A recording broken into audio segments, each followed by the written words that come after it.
ಜಾತ್ರೆ ಮುಗಿದ 15 ದಿನ ಆತ. ಯಪ್ಪ ಆದ್ರೂ ಇನ್ನ ಎಷ್ಟು ರಶ್ ಐತ್ ನೋಡ್ರಿ. ನಮಸ್ಕಾರ ರೀ ಎಲ್ಲರಿಗೂ. ಜಾತ್ರೆ ಒಳಗ ರಶ್ ಇರ್ತೈತಂತ ಈಗ ಚಿಂಚಲಿಗೆ ಹೋದ್ರ ಈಗೂ ಎಷ್ಟು ರಶ್ ಐತ್ ನೋಡ್ರಿ. ಇಂಥ ಬಿಸಿಲೊಳಗ ಚಿಂಚಲಿ ಮಾಯಕ್ಕನ ದರ್ಶನ ಮಾಡಾಕಂತ ಚಿಂಚಲಿಗೆ ಬಂದಿದ್ವಿ. ನಾವೆಲ್ಲರೂ ಬೈಕ್ ಒಳಗೆ ಹೋಗಿದ್ವಿ.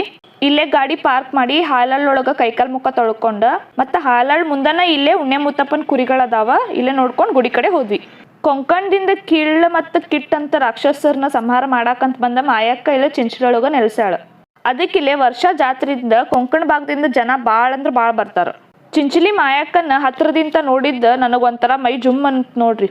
ಇಲ್ಲಿ ಬಂದಂತ ಭಕ್ತಾದಿಗಳೆಲ್ಲಾನು ಕುಂಕುಮ ಮತ್ತು ಅರ್ಶನ ಹಾರಿಸ್ಕೊಂತ ಚಾಂಗುಬಲ ಅಂತ ದೇವಿ ದರ್ಶನ ಮಾಡಾಕತ್ತಾರ. ದರ್ಶನ ಏನೋ ಆತ, ಈಗ ಪ್ರಸಾದ್ ಮಾಡ್ಕೊಂಡ್ ಬರೋಣ ಬರ್ರಿ. ಇದ ಪ್ರಸಾದ್ ನಿಲಯ, ಒಳಗ್ ಹೋಗಿ ಪ್ರಸಾದ್ ಮಾಡ್ಕೊಂಡು ಬರೋಣ ಬರ್ರಿ. ಈ ಜಾತ್ರೆ ಒಳಗ ನಿಮ್ಗ ಏನ್ ಸಿಗಲ್ಲ ಅಂತ ಕೇಳ್ರಿ. ಒಂದ್ ಸೂಜಿ ಅಂತ ಹಿಡ್ಕೊಂಡ ಮನೆಗ್ ಬೇಕಾಗಿರುವಂತ ಎಲ್ಲಾ ಐಟಮ್ಸ್ ಇಲ್ಲಿ ಸಿಗ್ತಾವ್ರಿ. ಉತ್ತರ ಕರ್ನಾಟಕದಾಗ ಆಗೋ ಅಂತ ದೊಡ್ಡ ಜಾತ್ರೆ ಒಳಗ ಇದು ಒಂದ್ ನೋಡ್ರಿ. ಚಿಂಚಲಿ ಮಾಯಕ್ಕಂದ ಫುಲ್ ವಿಡಿಯೋ ಹಾಕ್ತೇನ್ರಿ. ಅದ್ರಾಗ ನಿಮ್ಗ ದೇವಸ್ಥಾನದ ಫುಲ್ ಇನ್ಫಾರ್ಮೇಶನ್ ಐತ್ರಿ. ನೀವು ಇನ್ನೂ ಏನಾದ್ರು ಚಿಂಚಲಿ ಜಾತ್ರೆಗೆ ಹೋಗಿಲ್ಲ ಅಂದ್ರ ಒಂದ್ಸಲ ಹೋಗಿ ಬರ್ರಿ.